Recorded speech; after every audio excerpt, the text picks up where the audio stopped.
નમસ્કાર, TV13 ગુજરાતીના digital platform સાથે હું છું આપની સાથે જુહી। શું તમે જાણો છો, ગુજરાતના બાહોશ અધિકારીઓમાંના એક જેમનું નામ સાંભળીને અસામાજિક તત્વો અંડરગ્રાઉન્ડ થઈ જાય એવા જાબાઝ પોલીસ ઓફિસર નિર્લિપ્ત રાય વિશે આજે આપણે જાણીશું। આ બાહોશ અધિકારીની કેટલીક એવી રોચક વાતો જે આજે હું આપને કહેવા જઈ રહી છું।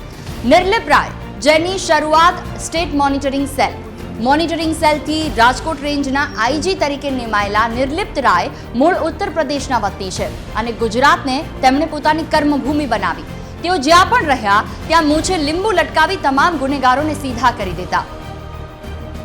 2010ની બેચના આઈપીએસ અધિકારી નિર્લિપ્ત રાય શાસ્ત્રીય સંગીતમાં પણ એટલી જ રુચિ ધરાવે છે।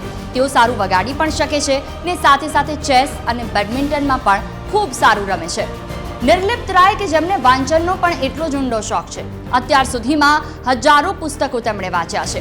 8 ફેબ્રુઆરી 1983ના રોજ જન્મેલા નિર્લિપ્ત રાય વિજ્ઞાનમાં માસ્ટર ડિગ્રી ધરાવે છે।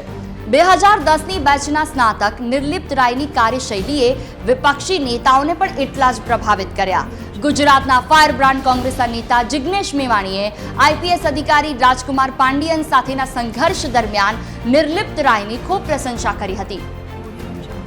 બહુ ઓછા લોકોને ખબર હશે કે તેઓ ગુજરાતના પૂર્વ મુખ્ય સચિવ વરેશ સિન્હાના જમાઈ છે અને સૌથી મોટી હાઇલાઇટ એ છે કે તેમના સાળી લવીના સિન્હા પણ પોલીસમાં ડીસીપી તરીકે ફરજ બજાવે છે। આમ એક જ પરિવારમાં આઈએએસ અને આઈપીએસ અધિકારીઓનો દબદબો છે। આવી જ અવનવી અપડેટ માટે જોડાયેલા રહો TV13 ગુજરાતીના ડિજિટલ પ્લેટફોર્મ સાથે। નમસ્કાર।